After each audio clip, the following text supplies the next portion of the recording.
So Maggie, it's good to see you. It's great to be back, and it's great to see you, Mark. Yeah. How have you been? Very good, very good. Thank you so much.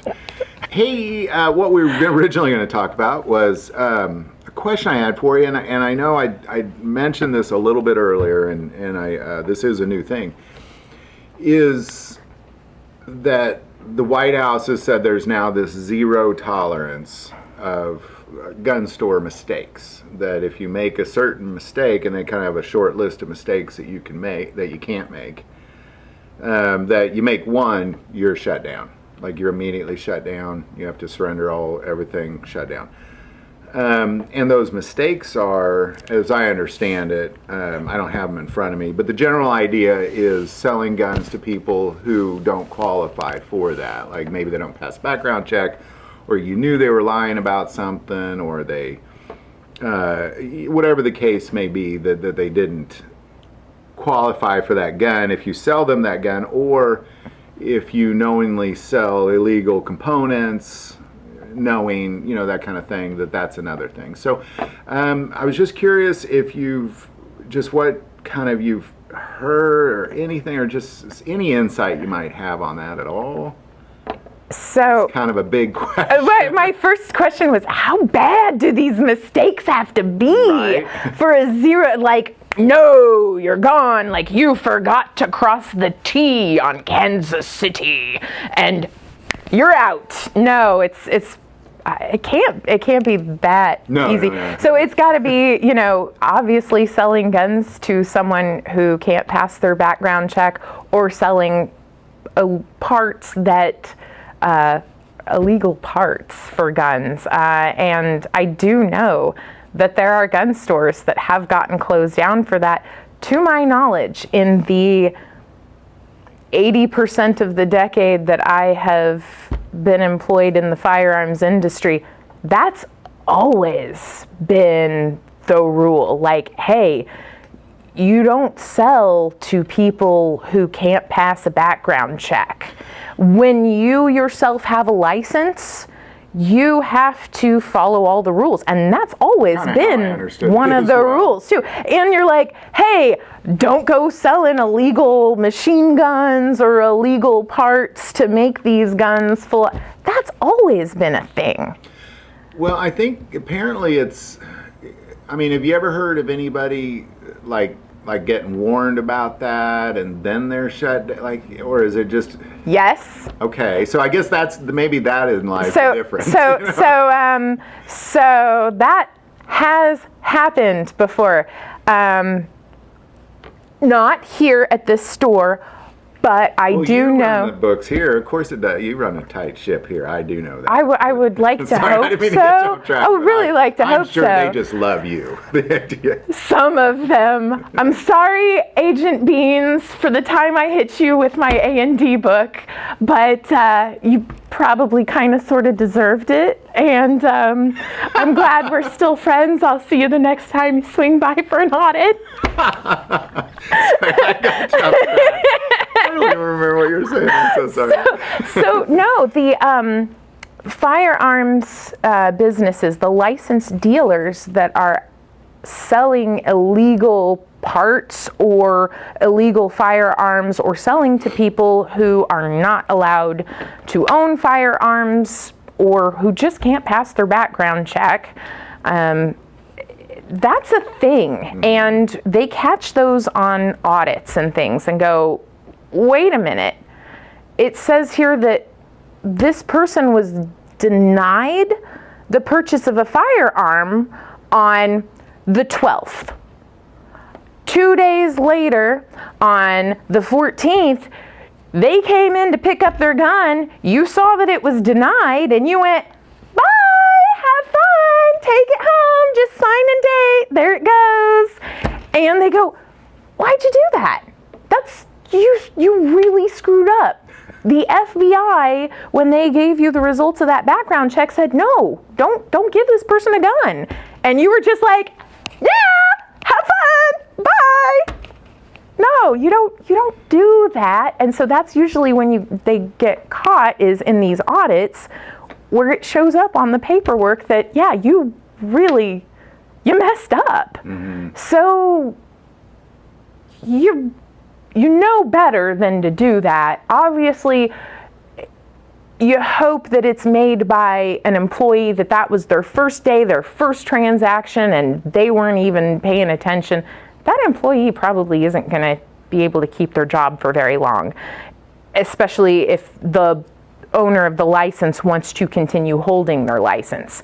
Now, if it's the owner of the license that's doing that, That's interesting. then that owner, all of that's going to come back on him or her. If the ATF comes in and sees that you keep doing the same dumb mistakes, yeah, you're going to get closed right quick.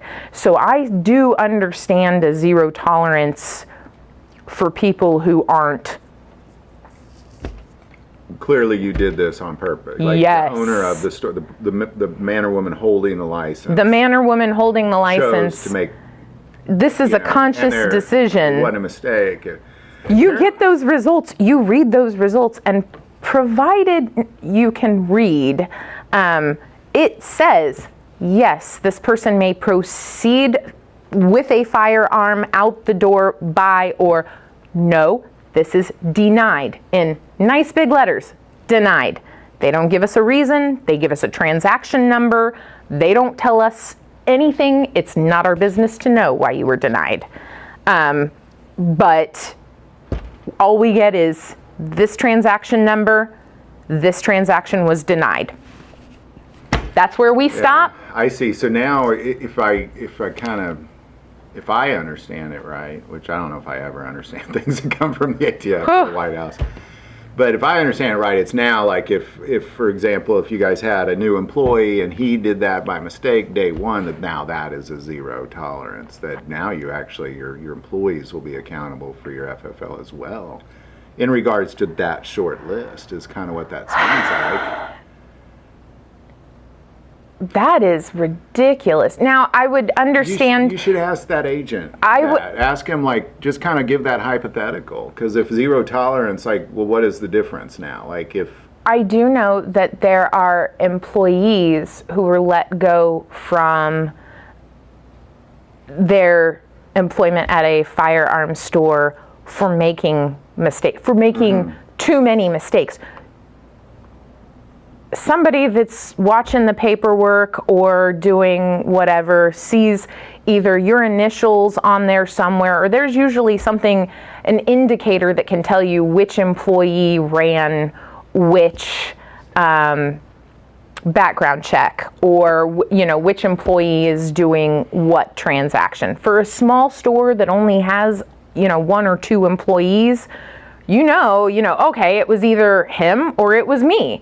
And you do have to be accountable. And luckily our boss has always drilled that into our heads here. It's like, hey, your name's on this. Be proud of what you do. And if you can't be proud of what you're doing, don't do it. I mean, just if it's not something that is honest, true, and right, don't do it. Yeah. Well, gosh, Maggie, thank you so much. Maybe you could, if you don't mind, when you get audited again, if you could ask. I would love to. Yeah. I always wind up with a giant list of questions. What happens if? I have a. Wait till the audit's over, though, because then they'll be like, well, why are you asking? No, because I'm like, I want to know. I usually, first day in, I'm like, all right, here's my 12 pages of questions. Yeah. When do you want to start going over these? Where do you want to start? That's awesome. Yeah, do include that. I'd be very curious what zero tolerance really means. Yeah, I am very curious it's too. It's a very gray line.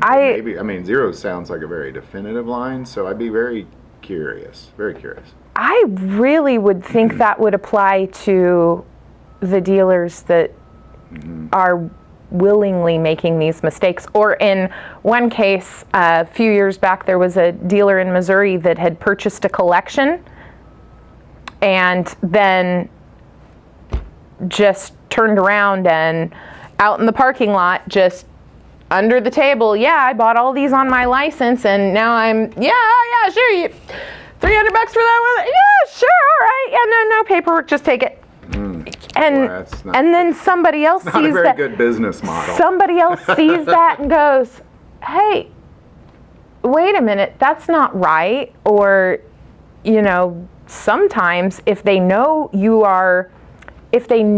you've had mistakes like that in the past, if they know that you have an employee that is letting guns go out the door no matter what the response from the FBI's background check says, then they'll send usually someone from local police there to check, and sometimes local can even send someone undercover to check, and then they're like, yeah. Well, my guess is the lead investigating agent probably has discretion on who he recommends for a zero tolerance as well. My guess is whoever he says, they agree. Probably. But they have there would have to be some discretion. You have to have proof to back it up, too. Well, Maggie, gosh, thank you so much. It's always so fascinating to talk to you. We really appreciate you. You're so welcome. And this is the best circus I have ever been allowed to be a part of. Well, and it's cool. It is a fun circus. Well, thank you so much. We'll see you next time. You're welcome, Mark. All right. Take care. You too. Bye, everybody. Bye-bye.